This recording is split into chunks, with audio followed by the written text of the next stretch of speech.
Ma plus grande fierté dans tout ça, c'est le collectif.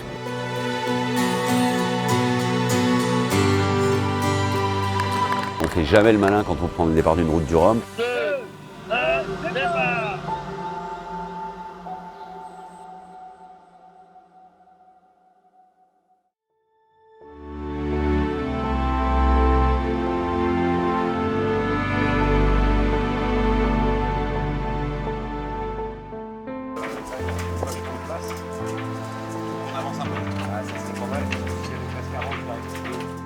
La première victoire, c'est d'avoir le bateau ici. Alors on dit souvent ça hein, quand on prépare une course.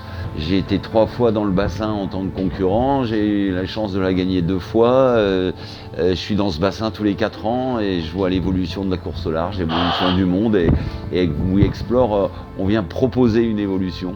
Et ça, c'est notre première victoire.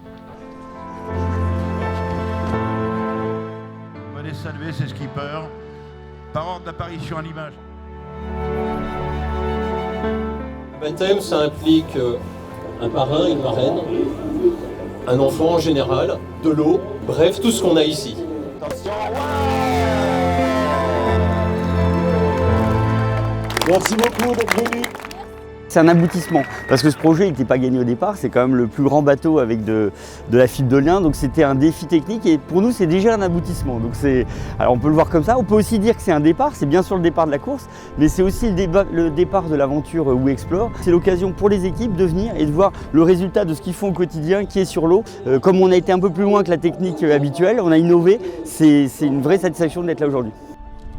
L'accueil est vraiment hyper positif et chaleureux, je dirais. Il y a l'innovation technique, il y a le fait que je vienne, moi, attaquer cette route du Rhum sous un angle complètement différent.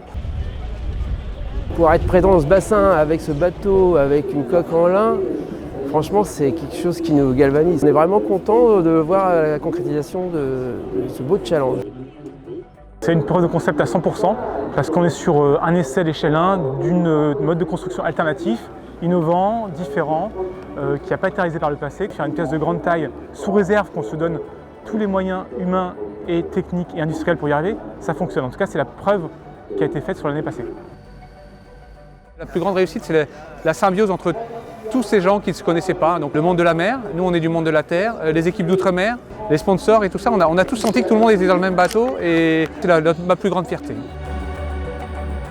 On se dit qu'en fait on ouvre de nouvelles portes à notre fibre et c'est ça, nous, c'est pour ça qu'on est enthousiastes.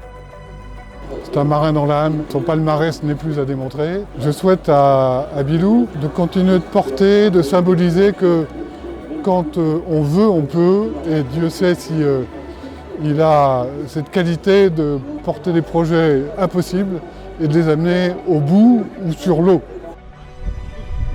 Le catamaran de Roland, c'est vraiment l'image et la réalisation d'un premier proto, d'un premier projet.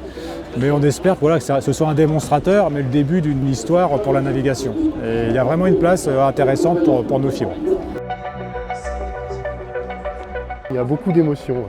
Un projet comme ça qui essaye de transformer la course où Bilou est impliqué, c'est quand même un marin réputé, connu, qui essaye d'aller vers une autre voie. Ça va nécessiter une attention particulière. Oui. Et puis il y a quand même des conditions assez musclées au départ, donc on va être attentif.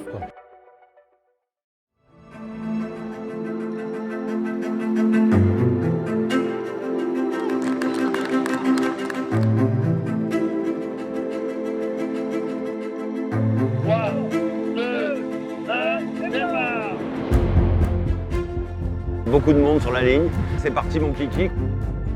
Je ne me bats pas sur le même domaine que précédemment. Nos performances au sens large, il va falloir les retravailler en mettant la performance environnementale en premier. Je vais traverser l'Atlantique sur mon champ de lin.